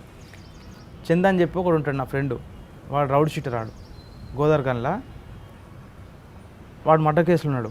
వాడు నేను బాగా జాన్ క్లోజ్ అన్నట్టు. ఆడిని వరంగల్ ట్రాన్స్ఫర్ చేసేసినాక ఏజీ గ్రౌండ్లో ఆయన పంపినాక మేము ఎప్పుడు వస్తామా అని చూస్తే ఒకరోజు ఫుల్ అల్చల్ చేసేసినాం. మేమున్న 9 మంది మీ అందరు చేతులు కోసుకుర్రు, ట్యూబ్లైట్ వలగొట్టి అంగమంగం వేస్తే మా మీద నైట్ లాఠీ చార్జ్ చేసిర్రు. ఒక 30 మంది పొట్టు కొట్టిరు సార్. కొట్టి నేను అన్న సార్ నేను ఈ జైల్లో నా వరంగల్ పంపురు అంటే వరంగల్ అన్ని ఏజీ గ్రౌండ్లో పంపారు. ఏజీ గ్రౌండ్లో పంపినాక ఏజీ గ్రౌండ్లో ఇప్పుడు వరంగల్ అంటే తెలంగాణ స్టేట్లో పనిష్మెంట్ జైలు ఇచ్చేది హై సెక్యూరిటీ బ్యారక్ అంటే అది వేరే నరకం. అది జైల్లో నరకం అది. అందులో మమ్మల్ని వేసిర్రు. కానీ అలాగే ఇలా ఫ్రీడమ్ ఉంటుండే మాకు. మేము వరంగల్ జైలు 2 ఎస్కేప్ అయ్యారు, మేము ఉన్నాము ఎట్లా. అప్పటి నుంచి సంపత్ సార్ సూపరింటెండెంట్ ఇన్ఛార్జ్ తీసుకున్నాక మమ్మల్ని 24 hours లాకప్ చేసేసి సార్. అప్పుడు జైలు కనబడ్డది మాకు. అన్నం లోపలికే రావాలి, తాళం తీసుడు లేదు, ఏదో నరకం సార్. అది మాకు ఒక ఫ్యాన్ ఉండదు, ఏముండదు, ఒక రకంగా టార్చర్ చూపించారు మాకు. 16 నెలలు ఉన్నా సార్ నేను సింగిల్ లాకప్, 24 hours లాకప్. అప్పుడు ఆలోచిస్తే ఎవ్వరు గుర్తుకొస్తారు, ఇంటి వాళ్ళు గుర్తుకొస్తారు. అప్పుడు నాకు ఇంట్లో అమ్మాయి ఏందిరా బాయ్ బతుకు, ఇంటిగా ఉంటే మంచిగా ఉంటుంది అని చెప్పి ఒక ఆలోచన తట్టింది. మస్తు ఆలోచించాను సార్. ఇప్పుడు జైలుకు ప్రతి ఒడు వస్తాడు సార్, ఒక కేసులో వస్తారు, మామూలుగా చిన్న కేసు ఇవ్వడం సార్, లవ్ కేసులో కానీ దొంగతనం కేసులు ఎక్కువ పెట్టుకోండి సార్. వచ్చిర్రు అనుకో నేను బయటికి పోవాలని ఆలోచిస్తారు. మళ్ళీ రాకుండా ఏం చేయాలని కూడా ఆలోచించాడు సార్. ఆడనే పోతుంది. జైలు ఉన్న చేపమ్మకుంటే ఫస్ట్ బయట పడాలి, ఏముండదు ఆడ. బయటికి పోయినా ముచ్చారు, తర్వాత ఏమైనా ఆలోచిద్దాం. కానీ ఇప్పుడు ఫస్ట్ బయటికి పోవాలి, అది ఒక్కటే ఆలోచన ఉంటుంది. నాకు బెయిల్ ఎప్పుడు వస్తుంది, బెయిల్ చీట్ వస్తే కథం, నా పేరు వచ్చిందా అని అడుగుతారు. కానీ ఆలోచన ఉండదు. మళ్ళీ బయట పోయినాక మళ్ళీ అదే దోస్తులు తాగడం రారా అంటే పోవాలి, తాగిన మాత్రం ఏదో చేయాలి. కానీ బీనా మేడం ఎలా మార్చారు? బీనా మేడం నన్ను చూపించింది సార్ అద్దంలా, ఇట్లా కాదురా నువ్వు ఇది అన్నీ దాన్ని చదివింది సార్ బీనా మేడం. ఇప్పుడు పిచ్చోని భాషనే చెప్తారు, మంచి భాషనే చెప్తారు. నేను ఒక టైప్ ఆఫ్ సైకో. నేను నా వేళ వచ్చి నాకే చెప్పింది, ఇట్లా కాదు నువ్వు ఉండాల్సింది ఇట్లా. నాకు కోపం బాగా ఎక్కువ ఉంటుంది. నాకు నా ఫీలింగ్ ఏంటంటే సార్ నేను కరెక్ట్ మాట్లాడతాను, అది ఎదురు రోజు తప్పు అనిపిస్తుంది. నేను లోపల ఒకటి పెట్టుకొని బయటకు కూడా చెప్పా. అందుకే లొల్లిలు ఇప్పటికీ నాకు కోపం అనేది మస్తు ఉంటుంది. నేను మొన్న సంవత్సరంన్నర నుంచి నేను ఉప్పలే చేసిన సార్. ఉప్పలకి వెళ్ళి వీడికి రాని ఇట్లా కారణం నా కోపమే. ఆ కోపం నాకు ముఖం ఒకటి బయట మాట్లాడితే నాకు నచ్చదు సార్, నేను తిట్టేస్తా. అవసరం అయితే ఆమె మార్పులో ఆమె మార్చడంతో మార్చావా సార్? అంటే అప్పుడు నుంచి జైల్లో ఇంకా దొంగతనం చేయకూడదని నిర్ణయించుకున్నాను. ఒక ఫోల్డరే డిలీట్ చేసిన సార్. నేను డిలీట్ చేసిన, బయటకు వచ్చిన, సార్ని వచ్చి కలిసిన. నాకు ఇంకోటి మా క్లాస్లో సార్, ఉన్నతి క్లాస్లో ఒక స్పెషల్ ములాఖాత్ అని ఉంటుంది. ఆ స్పెషల్ ములాఖాత్ దాని మీనింగ్ ఏం తెలుసా సార్? ఇప్పుడు జైల్లో నేను జైల్లో పడ్డా, ఎవరి కోసం పడ్డా సార్? దోస్తుల కోసం. ఫ్రెండ్షిప్లో పోయినా, ఫ్రెండ్షిప్తో ఎంజాయ్ చేసిన, తాగింది ఫ్రెండ్స్ తోటి, దోస్తులతోటి, చేసింది మొత్తం దోస్తులతోటి. నేను జైల్లో పడితే దోస్తులు ఎవరు రాడు, మళ్ళీ ఫ్యామిలీ రావాలి. ఒక్క పాయింట్ కాడ ఆగిపోయినా సార్. నేను ఇంత చేసినా ఏం చేసినా మళ్ళీ ఎవరు వస్తారు? ఇంట్లో వస్తారు. ఇక బ్లడ్ రిలేషన్ అంటే గదే కదా సార్, దోస్తులు వస్తారు, రాడు ఎవ్వరు రాడు. 99% ఎవ్వరు రాడు సార్. దోస్తుల వల్లనే మనం జైలుకి వస్తాము, ఆ దోస్తులే మనం రారు. మళ్ళీ బయటకు వస్తే ఆయమామ అంటారు, నడుమమ్మ తాదమ్మంటారు. ఆడు పెట్టేది 100 రూపాయలే, తర్వాత మనకు 10,000 పడుతుంది. ఫస్ట్ మనం చెడగొట్టేది వాడే దోస్తు, ఒకడు ఉంటాడు. అట్లా బాగా ఆలోచించాను సార్ నేను. మా అమ్మ మా నాన్న వచ్చారు, నాతోటి ఒక 50 మంది స్టూడెంట్స్ ఉన్నారు. అందరి పేరెంట్స్ పిలిపించి ఇదే చెట్లపల్లి జిల్లా స్పెషల్ ములాఖాత్ పెట్టిస్తే నేను ఏడు చేసిన సార్. నాకు ఏడుపు రాదు సక్క. పోలీసులు కొడితే పోలీసులు అంటారు, అరే ఏడుగురా నీకు అట్లు ఇప్పేస్తామంట. నాకు ఏడుపు రాదు, వాళ్ళు ఇప్పారు. అట్లా ఫస్ట్ టైం ఒక మస్తు ఏడ్చేసిన సార్ మా వాళ్ళని చూసి, మా అమ్మని నాన్నని తమ్ముని చూసి. ఇంకోటి నేను ఇట్లా కానిలా మా తమ్ముడు సార్, వాడి ఇంట్లో అంత కేర్గా తీసుకుంటుంది కాబట్టి నేను మా ఇంట్లో మీద ఫోకస్ పెట్టలేకపోయినా. వాళ్ళకి ఏం కష్టం రాకుండా మా తమ్ముడు చూసుకుంటుండు కాబట్టి నేను వాళ్ళకి ఏమైనా దెబ్బ తాకినాడో నాకు దెబ్బ బాగా అనిపిస్తుంది. వాళ్ళే మంచిగా చూసుకున్నాక నాకు వాళ్ళ గురించి ఆలోచించే టైం లేకుండే నాకు. ఫస్ట్ టైం మా తమ్ముడు ఎంత కష్టపడుతుంది మా ఇంటి కోసం, మా అమ్మ నాన్న కోసం అని చెప్పి బాగా అయినాక మేడం మంచిగా కూర్చొని మంచిగా చెప్పింది సార్, ఇట్లా కాదురా బాబు ఇట్లా ఉండాలి అని చెప్పి మొత్తం అన్నీ మంచిగా అంత ఎక్కించింది సార్ మైండ్లో. ఎక్కించినా బయటకు వచ్చినా సరే అంతా కలిసినా సార్ని కలిసిన సార్ నేను పెట్రోలింగ్లో పనిచేస్తాను. హెడ్ ఆఫీస్ పంపించారు. హెడ్ ఆఫీస్ శ్రీమణి సార్ అని ఉంటాడు, ఆ సార్ని కలిసిన. ఏడే చేస్తారా బాబు అన్నాడు. సార్ చెట్లపల్లి అయితే నాకు దగ్గర అవుతుంది సార్, చిట్టపల్లి జిల్లా వేసాను అన్నాను. చెట్లపల్లి మంది ఎక్కువ ఉన్నారా, ఉప్పలు అయ్యాయి అంటే మనం ఏం చెప్పలేక లేదు కదా సార్, మనం అడుక్కుంటున్నాం, జాబ్ అడుక్కుంటున్నాం, మనకు ఇప్పుడు సెక్యూరిటీ కావాలి అని చెప్పి నేను సరే అని చెప్పి ఓకే అన్నా సార్. పోయినా జాబ్లో జాయిన్ అయినా. నా లైఫ్లో ఫస్ట్ టైం నేను ఒక పని చేస్తున్నాను నేను. ఇక అంత కొత్తగా ఉన్నది నాకు. స్టార్టింగ్ పోయిన రోజే పెట్రోల్ కొట్టమంటే డైరెక్ట్ అది మీద కొట్టేసిన. నాకు తెలియదు ఎట్లా వాడాలో. ఆ గన్ను క్లచ్ పడలేదు, క్లచ్ ఆటోమేటిక్ వాడి ఉన్నది. ఆయన దక్కని తీసుకుని ఆయన ముఖం మీద కొట్టేసిన పెట్రోల్ అంతా. అన్న కంట్లో పడ్డది, ముత్తుకుంటుండు. అన్న నీ దండం పెడతా అన్న, ఫస్ట్ టైం డ్యూటీకి ఎక్కిన నేను అంటే ఏమనలేదు సార్ ఆయన. సరే బాబు జర చూసుకో అన్నాడు. ఇక ఒక 2 నెలలే జీతం నా అటే పోయింది సార్. పెట్రోల్ మళ్ళీ డీజిల్ కొట్టుడు, డీజిల్ మళ్ళీ పెట్రోల్ కొట్టుడు, మళ్ళీ ఒక మైండ్ సెట్ చక్కగా లేక పైసలు మర్చిపోడు. ఉప్పల్లో ఏంటంటే చిల్లర గిరాకు బాగుంటుంది, 200, 100, 100, 200, 100, 200 అని చెప్పేవరకల్లా పైసలు మర్చిపోతాడు, వెళ్ళిపోతాడు. అట్లా డైలీ 600, 700 షార్టు. అట్లా నా జీతం మొత్తం అటే పోవు. తర్వాత ఒక 6-7 నెలల తర్వాత నాన్నకు బాగా లేకుండే సార్. ఇక నాన్నకు క్యాన్సర్ వచ్చింది, మొత్తం అంత గడ్డ వచ్చేసింది. ఆయన టెన్షన్లో పడిపోయినా నేను, అట్లా పైసలు పోయినాయి. అప్పుడు అదే మూమెంట్ నన్ను పోలీసులు పట్టుకొని వచ్చారు.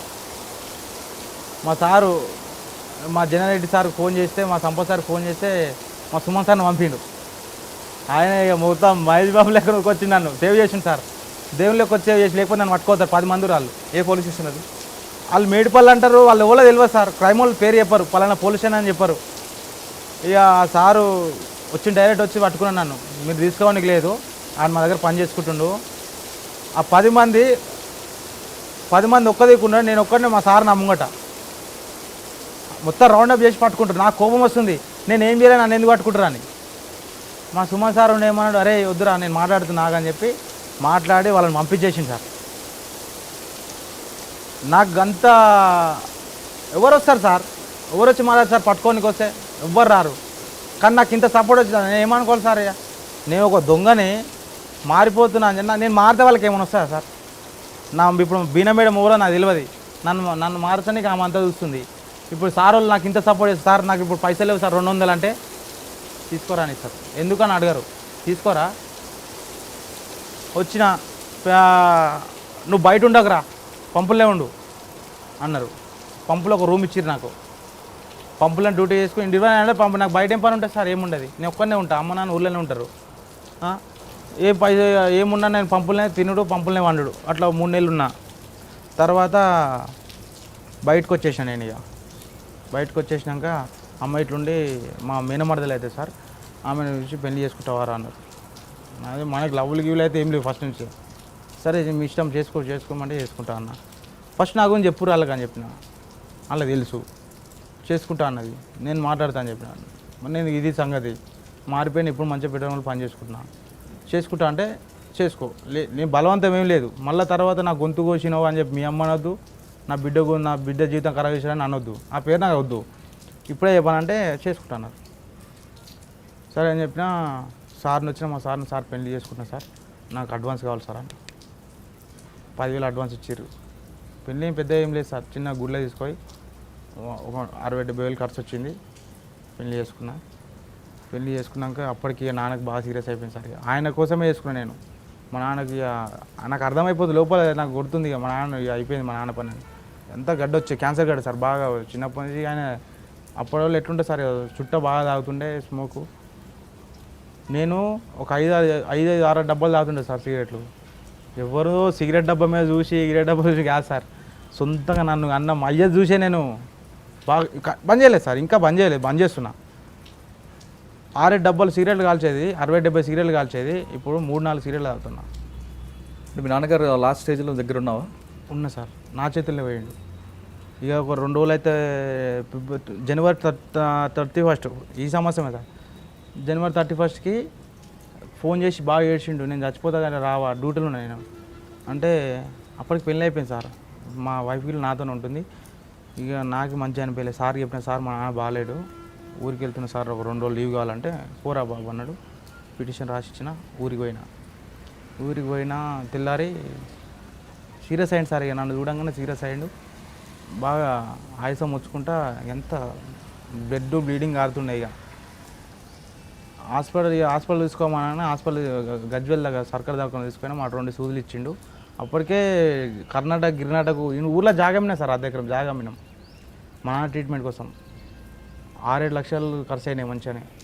కానీ ఇక బత్తడు అనుకున్నాం సార్. అది ఇంత గడ్డని తక్కువ సగం తగ్గినాక అయిపోయింది సార్. ఇక నా చేతుల్లో నేను ఎత్తుకొని వచ్చిన, ఇట్లా మంచమే వండుకోబెట్టిన. అన్నే కూర్చున్నా నేను ఇట్లా పొద్దున్న 6 గంటలకు సార్. హాస్పిటల్ ఎత్తుకొచ్చాడు కూర్చోబెట్టిన, కథం ఇట్లా కన్ను మూసుకుంది. మా అమ్మ వచ్చి లేస్తలేడు ఇక పడిపోయాను.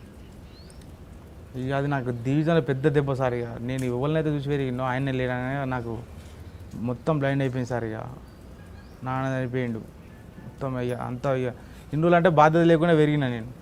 తమ్ముడు ఉండే, ఇప్పుడు ఎన్ని రోజులు అని తమ్ముడు చూస్తాడు సార్. ఇప్పుడు నేను మంచిగా ఉన్న పని చేసుకుంటాను, నెలకు 10,000 జీతం వస్తుంది నాకు.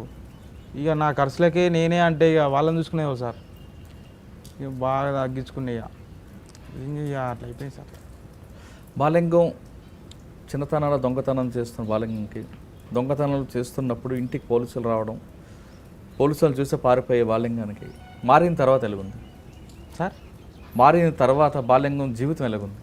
ఇప్పుడు రాజా సార్, నేను రోడ్డు మీద అదే నేను ఏదైతే పోలీస్ స్టేషన్లో నా క్రైమ్ స్టార్ట్ అయిందో అదే పోలీస్ స్టేషన్ బస్సు ఎక్కితే నాకు మస్తు గర్వంగా ఉంటుంది సార్. నేను ఆ పోలీస్ స్టేషన్ చూస్తే బస్సులో దొంగతనంగా పోయినా కానీ తలక కిందికి వేసుకొని పోతున్నామ్మ పోలీస్ స్టేషన్ అని. ఇప్పుడు ఆ పోలీస్ స్టేషన్ మీకు ఇట్లా బ్యాగ్ వేసుకొని ఇట్లా నడుచుకుంటూ పోతే ఆ ఫీలింగే వేరు సార్. నాకు కోరిక ఉండే సార్, మా ఊర్లో నేను అడుగు పెడితే ఎవడో ఒకరు ఫోన్ చేసి చెప్తున్నాయి ఇన్ఫార్మర్లు, సార్ బాలింగం వచ్చింది సార్. ఈ పోలీసులు ఏం చేస్తారు, ఆయనకు 2,000 ఇచ్చి పెడతారు. నేను కనబడంగానే పోలీసారు అట్లా దొంగతనంగా పోయిన రోజులు చాలా ఉన్నాయి సార్ మా ఊర్లో. నాకు అప్పుడే అనుకున్నా, నేను ఎప్పటికైనా సరే మా ఊర్లో ఎగిరేసుకొని తిరగాలని. ఇప్పుడు ఒకప్పుడు నన్ను చూస్తే భయపడుకుంటా కంప్లీట్ పోలీసులు చెప్పేటోళ్ళు. ఇప్పుడు నన్ను చూడంగానే అరే బాలుగాడు వచ్చిందా అని చెప్పి నమస్తే ఎట్టి చేతి కలిపి, ఎట్టుందిరా జీవితం మంచిగా ఉందారా అని చెప్పి అందరు మాట్లాడిస్తారు సార్. నాతో ఊళ్ళో మాట్లాడిన వాళ్ళు ఉన్నారు మా ఊర్లో. ఇప్పుడు నాకు మంచి రెస్పెక్ట్ ఇస్తారు సార్. అరే వాడు మంచిగా మారిండు, పెళ్ళి చేసుకున్నాడు, మంచిగా జాబ్ చేసుకుంటుండ్రా. ఇంతకన్నా లైఫ్ ఏం కావాలి సార్? నాకు ఓట్లొద్దు ఇట్లొద్దు. నాకు ఇప్పుడు నెలకు రోజుకి 500 కూలి ఇస్తారు సార్. సార్ నాకు అది మస్తు హ్యాపీగా ఉన్నా నేను. బాలింగం మీలాగా చాలామంది కొంతమంది ఫస్ట్ స్టార్టింగ్ ఎలాగైతే నువ్వు చెడిపోయావు, చెడు స్నేహం వాళ్ళు చెడని చెప్తున్నావు, అటువంటి వాళ్ళు ఇప్పుడు కూడా చాలామంది ఎదురవుతుంటారు. వాళ్ళకి ఏం సమాధానం చెప్తారు సార్? నేను ఒకటే చెప్తా సార్, ఇగో వాళ్ళు చెప్పిర్రు వీళ్ళు చెప్పిర్రు అనేది కాదు, మన తెలివి మనకు ఉంటుంది సార్. మనము అన్నం వండుతున్నామంటే అన్నం బదులు కూర వండుకోవాలి, కలుపుకొని తినాలని ఒక తీరు ఉన్నది సార్. మనం ఇప్పుడు క్రైమ్లోకి తెలియక వచ్చినాం, కానీ క్రైమ్లోకి ఒకటే ఉండదు సార్. వచ్చుడు అనేది బాగా కష్టం. నాకు 11 సంవత్సరాలు పట్టింది. ఎట్లా వెళ్ళిపోయిన దోస్తులతోటి అది ఊపి సార్. అది ఒక్కసారి ఫేమస్ అయినాం అనుకో, తెలుగు వచ్చి పట్టుకోతారు. మన దగ్గర ఏముండదు, దెబ్బ పడుతుంది సార్. ఇప్పుడు ఎట్లా అంటే రాకి చేపని ఇట్లా పొట్టు తీస్తారు చూసినా, అట్లా రాకుతారు దెబ్బలు. ఇప్పుడు నాకు సార్, నేను ఇప్పటికీ మా సార్లను ఎంక్వైరీ అయ్యారు మీరు, డైలీ అసిక్లోఫినాకు గోళీలు రోజు 2 గోళీలు వేసుకుంటా సార్. నాకు వేసుకోకపోతే ఈ సైడ్ మొత్తం నాకు అంతా గుంజుతుంది సార్. 12 గంటలకు ఒకటి వేసుకోవాలి. ఇప్పుడు షేక్ అవుతుంది, గోలు వేసుకోవాలి. నా పరిస్థితి అది. పోలీస్ దెబ్బలు ఎప్పుడో 30-40 సంవత్సరాలు లేస్తే అంటారు కదా, ఇప్పుడే లేస్తున్నాయి సార్. అన్ని దెబ్బలు తిన్నా నేను. దెబ్బలు తిన్నా కానీ సార్ నేను పట్టుకోకపోతే అమ్మ కొడుతురు తిరాబాయి అమ్మ ఆపేంది చెప్పినా అయిపోయింది అనుకుంటాం. కానీ ఆ దెబ్బలు ఇప్పుడు ఏర్పడుతున్నాయి సార్. ఒక కాలు చక్క పనిచేది నాది, ఈ చెయ్యి మెడలు మొత్తం నరాలన్నీ గుంసాయి. పోలీసు వాళ్ళు దెబ్బలే సార్ అవన్నీ. నేను ఏమో అనుకుంటా కానీ కరెక్ట్ ఉప్పల్లో పని ఎక్కువ ఉంటుంది సార్. కరెక్ట్ గంట 2 గంటలు గిరాక్ మీద పడ్డది అనుకో, నాకు మైండ్ పనిచేయదు. ఇక అంతా గుంజుకుంటా కోపం పెరుగుతుంటుంది. ఇక కస్టమర్ల మీకు రేస్ అవుతుంటా నేను. ఇక ఆడు కరెక్టే ఉందనే అంటాడు, నాకు 200 అయిన వాడి 200 కొట్టినాక ఉందా అని అంటాడు. తప్పడ నా దగ్గర నాకు తెలియకుండా నేను మళ్ళీ వాని మీద రివర్స్ అవుతా, నువ్వు 200 అని చెప్పి 100 అంటున్నావు ఏందిరా అని. అట్లా కన్ఫ్యూజ్ అయిపోతుంది సార్. ఆ నొప్పికి ఏం చేయాలో అర్థం కాదు, మైండ్ పనిచేయదు. ఇక మళ్ళీ చేసే పక్కకు పోయి టాబ్లెట్ వేసుకొని 2 నిమిషాలు కూర్చుంటే అప్పుడు మైండ్ రిలీఫ్ అవుతుంది. అప్పుడు ఆలోచిస్తే తప్పు నాదే ఉంటుంది. అంత ఇబ్బంది ఇప్పుడు అవుతుంది సార్ నాకు. మంచిగానే బతున్నా, అంత మంచిగా ఉన్నది. కానీ ఆ దెబ్బలు అనేవి ఉన్నాయి సార్. ఇప్పుడు పూరగాళ్ళకి చెప్తే ఏమనిపిస్తుంది అయితే సార్, అమ్మ ఈడేందా సోది చెప్తుండు మనకు తెలియదా అనుకుంటారు. చాలామంది డే అఫెండర్స్ నైట్ అఫెండర్స్ అవుతుంటారు. తర్వాత హెచ్బి కాకుండా ఇంకా వేరే చైన్ స్నాచింగ్ అంటూ లేదా మర్డర్ కేసుల్లోనూ లేదా గ్యాంగ్స్టర్గా అవుతుంటారు. ఆ ట్రాక్లోకి ఎందుకు వెళ్ళకుండా నువ్వు ఒక దగ్గర ఆగిపోయావు? నేను వెళ్ళాను సార్, నేను రౌడీ ఫీల్డ్ వెళ్ళినా. రౌడీ ఫీల్డ్లో వెళ్ళినా సార్ నేను. అంటే రౌడీలతో అంటే నేను వాళ్ళని చంపలేదు తిరగలేదు, కానీ రౌడీలతో ఉన్నా నేను. అలా సిచ్యువేషన్ ఎట్టుండేది సార్, మనలో మనమే. ఇప్పుడు నేను కొంచెం 2-3 కొట్టలో ఫేమస్ అయినా అనుకో, నా పక్కన నన్ను చంపుదామని చూస్తాడు. అది నా కళ్ళారా నన్ను చంపుదామని చూసి నా ఫ్రెండ్ కానీ చంపారు సార్. ఉప్పల్ ఉంటాడు క్రాంతి అని చెప్పి, అతను చంపేసారు నా ముంగట. అంటే నన్ను చంపుదామని ఎచ్చేసినాక అతను చంపారు. నేను అప్పుడే అనుకున్నా ఇది ఎప్పటికైనా ఇది డేంజరే. మనం ఎందుకురా, మనకు స్టైల్ ఎందుకు, ఆ కత్తెలు ఎందుకు, మన ఏదో మనం ఎంజాయ్ చేసుకుందాం అని చెప్పి నేను పక్క తప్పుకున్నా. నేను మళ్ళీ ఆల్మోస్ట్ నాకు హైదరాబాద్లో కానీ వరంగల్లో కానీ కరీంనగర్లో కానీ ఆల్మోస్ట్ అందరు రౌడీ షీట్లు నన్ను గుర్తుపడతారు సార్. నేను ఆల్మోస్ట్ జైల్లో రౌడీని, బయటకే వస్తేనే దొంగ. Double role double role sir. జైల్లో మొత్తం రౌడీ నేను. ఎట్లా అంటే నేను ఎవ్వరి జోలికి పోను. ఫస్ట్ ఆఫ్ ఆల్ నా జోలికి వస్తే సినిమా వేరే చేస్తా, ఇక అది వేరే ఉంటుంది. ఇక అట్లా అందరు నన్ను లైక్ చేస్తారు రౌడీ చీటర్లు. ఇట్లా అరే ఆరా తమ్ముడు బయట వచ్చి కలవరా, హే కలరు ఎక్కడ నువ్వు ఈయనే ఆయ్ బాయ్ అంతే ఈయనే మనది. కానీ బాల్యంగా వచ్చిన లాస్ట్లో 2 క్వశ్చన్స్ అడుగుతా. నీ జీవితం అంతా చాలా విషయం చెప్పావు. చెడు స్నేహం వల్ల అందులో ఊబిలో ఉన్నది, క్రైమ్ అనేది ఊబి అనేది ఒప్పుకున్నావు, అందులో బయటపడ్డావు, మంచి జీవితంలో ఉన్నావు. ఇప్పుడు జైలు అధికారుల సహకారంతో పెళ్లి చేసుకున్నావు, హ్యాపీగా ఉన్నావు. కానీ ఫైనల్గా 2 క్వశ్చన్స్. ఒకటి, దొంగతనం జరగకుండా వాళ్ళ ఇంట్లో ఆ ఇంటి వాళ్ళు ఎలాంటి జాగ్రత్తలు తీసుకోవాలి ఒకటి. రెండో క్వశ్చన్, ఇప్పుడున్న యువత చెడుదారి పట్టకుండా ఉండాలంటే ఏం చేయాలి? ఫస్ట్ది ఏమనేది సార్ మీరు, అంటే ఆఫెన్స్ కాకుండా ఎలాంటి జాగ్రత్తలు తీసుకోవాలి? ఇప్పుడు మీరు చెప్పిన కొన్ని పాయింట్లు చెప్పావు. పెద్ద కప్ప వేసుకున్న చిన్న లింక్ ఉంటుంది కాబట్టి ఈజీ కూడిపోతుంది. లోపలికి వెళ్ళిన తర్వాత వాళ్ళు పెట్టిన తాళాలు తీసుకుంటారంట. ఇకపై దొంగతనం జరగకుండా ఉండాలంటే ఏం చేయాలి?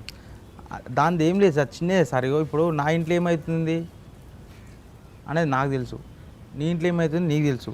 ఇప్పుడు నువ్వు పక్కన ఇంట్లో నువ్వు పట్టించుకోకపోతే నీ ఇంట్లో కూడా పట్టించుకోడు, అంతేనా సార్? నువ్వు పక్కన ఇంటితోటి ముచ్చలు పెట్టి నీకు పని ఉంటుంది. కానీ ఇప్పుడు ఊరికి పోతున్నావు, నువ్వు ఆగమాగం పోతావు, పక్కన చెప్పాలి. ఇది అయితే పొల్యూషన్లోకి చెప్పాలన్న అడ్రస్ నాది.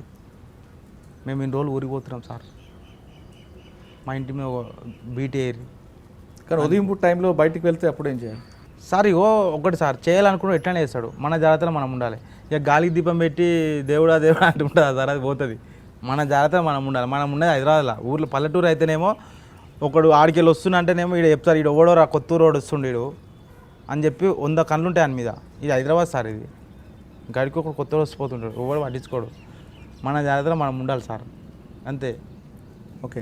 రెండోది, ఇప్పుడున్న యువతకి మెసేజ్ ఏంటి ఇస్తావు? అంటే వాళ్ళు నీలాగా చెడుదారి పట్టమంటావా, లేదా జీవితం నువ్వు పడ్డ దెబ్బలు చూసి వాళ్ళు ఆ ట్రాక్లో రాకుండా మంచి ట్రాక్లో వెళ్ళాలి సార్? ఇప్పుడున్న పోరగాళ్ళు ఎట్టురు తెలుసా, చిన్న 10th క్లాస్ పోరగాళ్ళు ఇట్లా గంజా తాగుతుండు. నేను చూస్తున్నా కదా పంపు కాడ 10th పోరగాళ్ళు సార్, 10th పోరగాళ్ళు గంజా తాగుతారు. కానీ 9th క్లాస్ గంజా తాగావు కదా. అప్పుడు నాకు సార్, నేను 2015 వరకు నాకు స్మోకింగ్ అలవాట్లేదు సార్. 2015 వరకు నాకు స్మోకింగ్ అలవాట్లేదు. తర్వాత కొద్ది దోస్తులు కలిసి లోపల గంజా స్టార్ట్ చేసిన నేను. ఇక గంజాయి అంటే విపరీతంగా తాగిన సైకో అయినా లోపల పిచ్చనైనా నేను అంత తాగిన. అది ఒకటి పోరగాలు ఎట్టున్నారంటే సార్ ఇప్పుడు అంత దోస్తాని ఎమరా మచ్చా నడురా మచ్చా తాగుదాం. ఒక్కొక్కడు నాకు తెలిసిన ఒక పోరున్నాడు సార్, వాడు గంజాయికి అడిక్ట్ అయిపోయి అరకు పోయి 2 కిలో గంజాయి తెచ్చుకొని దోస్తులకు పంచుడు. అది ఒక స్టైలు. ఇప్పుడు నా దగ్గర ఉన్నది తీసుకో, పైసలు ఎట్లా ఇప్పుడు పైసలు వంచుడు ఎట్లా ఉన్నోడు పైసలు ఎట్లా వంచాడు సార్, అట్లా గంజాయి వంచాడు. అది ఒక క్రేజ్ వానికి అట్లా తయారైపోయింది. ఇలా ఏం చేయమంటావు వాళ్ళందరికీ? ఏం లేదు సార్, ఇగో మన ఇప్పుడు అమ్మ నాన్న ఉంటారు కదా, వాళ్ళు కనిపెట్టాలి. గంజాయి తాగిరు అనుకో చేతులు మొత్తము రెడ్ అవుతాయి, ఆటోమేటిక్ కళ్ళు రెడ్ అవుతాయి, వాని వాల్కం వేరే అవుతుంది. ఆ తాగినాక వాడు ఏం చేస్తాడో ఎవరికి వెళ్తారు సార్, మన ఇంట్లో అమ్మ నాన్న చూసుకోవాలి. ఇప్పుడు మా ఆవిడే కదా వాడు ఎటు పోతాడు ఏంది అని లైట్ తీసుకుంటారు, గానే చెడిపోతారు సార్. అమ్మ నాన్న కన్నేసి పెట్టాలి, ఎట్లున్నారు మన పిల్లలు, ఎట్లున్నారు, ఏం చేస్తారు, మన దోస్తాన్ని ఎట్లున్నది, మన ప్రవర్తన ఎట్లున్నది, అవన్నీ పట్టించుకుంటలేదు సార్ ఇవాళ రేపు. అట్లనే అయింది ఇప్పుడు నా కథ. ఇట్లా నాదంటే వేరు సార్, నాది అప్పట్లో మొత్తం మనది వేరే. మా ఇంట్లో మా ఇంట్లో మా అమ్మ నాన్న చదువుకోలేదు, వాళ్ళు ఊరు నుంచి వచ్చి బతికిన వాళ్ళు కాబట్టి అయిపోయింది సార్. ఇప్పుడు ఉన్న వాళ్ళు ఇప్పుడు ఎట్లున్నారు సార్, మొత్తం ఎడ్యుకేటెడ్ ఫ్యామిలీ, అమ్మ నాన్న చదువుకున్న వాళ్ళే, వీళ్ళు చదువుకున్న పిల్లలు చదువుకున్న వాళ్ళే. అమ్మ నాన్న అనేది ఒక ఇంటి మీద పిల్లలు ఏం చేస్తారు అని చెప్పి ఒక దాని మీద కన్ను పెట్టి ఉంచాలి. లేకపోతే సినిమా అయ్యో నా కొడుకు జైల్లో పడ్డా పడాలి, ఓ 3 నెలలు ఉండని, నా కొడుకు జైలు ఏం తింటాడో ఏం చేస్తారో వారంకోసారి కనిపించి పండ్లు పొలాలు ఇస్తే హే అంటాడు. ఉంచాలి, పనిష్మెంట్ తెలవాలి, జైలుకి ఇట్లుంటుందా, ఇంత టార్చరా, వాడు ఏడవాలి, వానికి తెలవాలి నేను ఏం తప్పు చేసినా ఎందుకు వచ్చినా లోపలికి. మనకి బాధ ఫస్ట్ టైం పోయినప్పుడే మనకి బాధ తెలవాలి సార్, వానికి తొక్కాలి, అప్పుడే తొక్కితేనే. అదేదో సామెత ఉంటుంది, మా సార్ చెప్తుండే, మొక్క వంగుదా మానే వంగుతుందా అని. ఆ సామెత ప్రకారము వాడు లోపల ఫస్ట్ టైం లోపలికి పోతేనే తొక్కిచ్చి పెట్టాలి, భయం అనేది గుసబెట్టాలి గుండెల్లో. అప్పుడు మళ్ళీ జైలు ముఖం చూడాలంటే వాడు దోసు కనబడితే ఫస్ట్ సెంట్రల్ జైలు గేట్ కనబడుతుంది. అమ్మ ఈయనతో మారితే ఆడికి పోవాల్సి వస్తారా అని చెప్పి ఒక భయం ఉండాలి. ఆడు మళ్ళీ వాడిని దోసాకి చెప్తాడు, అరే ఎందుకురా నాయన మీ అమ్మ అని చెప్పి వాడు ఇంకొక 10 మందికి చెప్తాడు సార్. లేదు అమ్మ వచ్చిర్రు మా కొడుకు జైలు గుండెలు కొట్టుకొని ఏడుతుర్రు అనుకో, అమ్మ నేనంటే మా ఇంట్లో ఎంత ప్రేమ ఉన్నదిరా బాయ్, లైట్ అయిపోతుంది, భయం పోతుంది. అంతే, ఎంతగా అమ్మ వస్తారు తీసుకొని పోతారు. సెకండ్ టైం ఇక రొటీన్ అయిపోతుంది సార్. అది ఇక జైలు అంటే భయం పోతుంది. Chellapalli jail sir first entering ఇస్తేనే గుండె వలిపోతుంది ఒక్కొక్కరికి. నేను ఫస్ట్ టైం వచ్చినప్పుడు నేను 70 కిలోల నుండి 45 కిలోలు అయినా సార్ 3 నెలలకే. నేనే అప్పుడు అన్నం అట్లుంటుంది, ఇప్పుడు అన్నం మంచిగా ఉన్నది. లోపల ఏంది అన్ని కౌన్సిలింగ్ ఇస్తారు. ఆ కౌన్సిలింగ్ పోయిన అనుకో సార్, ఫస్ట్ ఏమనుకుంటారంటే 4 రోజులు కౌన్సిలింగ్ 10 రోజులు వారం రోజులు పోతే ఏంద్రా సోది అనుకుంటారు. అది ఆ క్లాస్ పోతుంటే డీప్గా పోతుంటే ఆటోమేటిక్ లైన్లోకి వస్తారు తెలుసా సార్. అంత మంచిగా క్లాసెస్ ఇస్తారు. లోపల ఖైదీలు ఇప్పుడు లైఫ్ వాళ్ళు ఉంటారు సార్, ఒక 6-7 మంది అన్నలు ఉంటారు. వాళ్ళు వాళ్ళ జీవితం ఎట్లా నష్టమైంది ఎవరిదో విషయం కాదు సార్, ఎవరిదో విషయం కాదు. వాళ్ళు దెబ్బ తాకి వాళ్ళ లైఫ్ ఖరాబ్ అయిపోయిన వాళ్ళ స్టోరీ ట్రూగా మనకు చెప్తారు కదా, మనం ఎంతో కొంత నేర్చుకోవాలి కదా సార్. నేను నేర్చుకున్నా సార్, వాళ్ళ దగ్గర నేర్చుకున్నా. నేను ఒక 10 మందికి చెప్పేంత స్థాయికి వచ్చిన. నన్ను సారు మేడం పిలుస్తుంది అప్పుడప్పుడు, బాలు ఇట్లా క్లాస్ ఉన్నది, నువ్వు రా, నీ జీవితం ఎట్లుంది, ఎట్లా అయింది, ఇప్పుడు ఎట్లున్నావు నువ్వు చెప్పు అంటే. ఇప్పుడు అలా ఎట్లుంటుంది తెలుసా సార్, సినిమా మైండ్ ఎక్కడ ఉండేది వాళ్ళది. ఒక 10 నిమిషాలు మాట్లాడి అయితే వాడు వెళ్ళిపోతాడు లోపలికి. ఇది ఏం చెప్తుండ్రా వీడని. ఇక్కడే టైం ఉండదు, ఏసీ హాల్ ఉంటుంది మీద, మంచిగా కుర్చీలు వేసి దొంగలనోడన్నా కుర్చీలు వేసి కూర్చోబెట్టి లోపల ఏసీలో ఛాయలు బిస్కెట్లు ఇచ్చోడని మంచి మాటలు చెప్తారా సార్. కూర్చోబే ఆడ కూర్చో, బాత్రూమ్ నాడు జాడు కొట్టు, ఎవరు రెస్పెక్ట్ ఉండదు సార్ జైల్లో. అది ఎట్లా తెలుసా, పెళ్ళికొడుకు కూర్చోబెట్టి నీతి ముంచే బుజ్జి అట్లా కాదురా నాని, ఇట్లా కాదురా, భయం పట్టించి ప్రేమ చేస్తే ఎట్లుంటుంది సార్. అవును, అది వేరే, ఆ ఫీలింగ్ వేరే. ఏడుస్తారు సార్ ఒక్కొక్కడు. లోపల బలహీనులు ఉంటారు కొందరు, వాళ్ళకి ఏం తెలియదు. మమ్మీ డాడీ పిల్లలు ఉంటారు, ఏదో దోస్తుల్లో పోయి ఖరాబ్ అయిపోయిన వాళ్ళు ఉంటారు. ఆడైతే గుండెలు పట్టుకొని ఏడుస్తారు సార్. ఇక అట్లుంటుంది సినిమా. మనిషి మారుతాడు సార్, కానీ కొంచెం టైం వెనుక ముందు. కానీ నేను అనుకున్న సార్, ఇక నా బతుకు గింతే అవ్వ ఎవడో ఎన్కౌంటర్ చేసి ఇప్పుడు నేను అసలు ఎక్స్పెక్ట్ చేయని స్టేజ్లో ఉన్నా నేను. అంటే ఇంత గొప్ప కాదు సార్. నాకు గవర్నమెంట్ ఒక క్షమాభిక్ష పెట్టి నాకు సపోర్ట్ ఇచ్చి నన్ను జైలు డిపార్ట్మెంటు, నేను మారిన కారణం జైలు డిపార్ట్మెంటు మా బీనా మేడం సార్ ఉన్నతి క్లాసు డీజీ సార్ పర్మిషన్ ఇచ్చిన కాంచి ఈ ఒక్క దగ్గరనే కాదు సార్, చెల్లపల్లినే కాదు, ప్రతి ఒక్క డిస్టిక్ జైలల్లో సబ్ జైలల్లో ఉన్నతి క్లాస్ ఉన్నది. ఊర్లో ఇట్లా అది మంచిగా నడుస్తుంది, మంచిగా మారుతుర్రు. ఇక నిన్న ఒకటే సార్ ఆమెకి నేను రుణపడి ఉంటా సార్. ఆమెకు నేను ఇప్పుడు నాన్న చనిపోయి కాంచి ఇంకా నాకు బాధ్యత పెరిగి మందు బంద్ చేసిన. నేను బాగా తాగే సార్ మందు, సిగరెట్లకి నేను బయట మందు బాగా తక్కువ చేసిన, బంద్ చేసిన అని చెప్తలేను. నేను తాగుతున్నా కానీ ఎప్పుడో సార్ కొంచెం ఎక్కువ టెన్షన్ అయితే మందు పని ఎక్కువైందంటే ఒక కోటర్ తీసుకోతా, ఇంటికి తీసుకో తాగుతా అంట. పిల్లలు చెడిపోవడానికి ప్రధాన కారణం తల్లిదండ్రుల పర్యవేక్షణ లోపమని బాలింగం చెప్తున్నారు. తల్లిదండ్రులు ఖచ్చితంగా పిల్లల మీద ఒక దృష్టి పెడితే పిల్లలు దారి తప్పరు.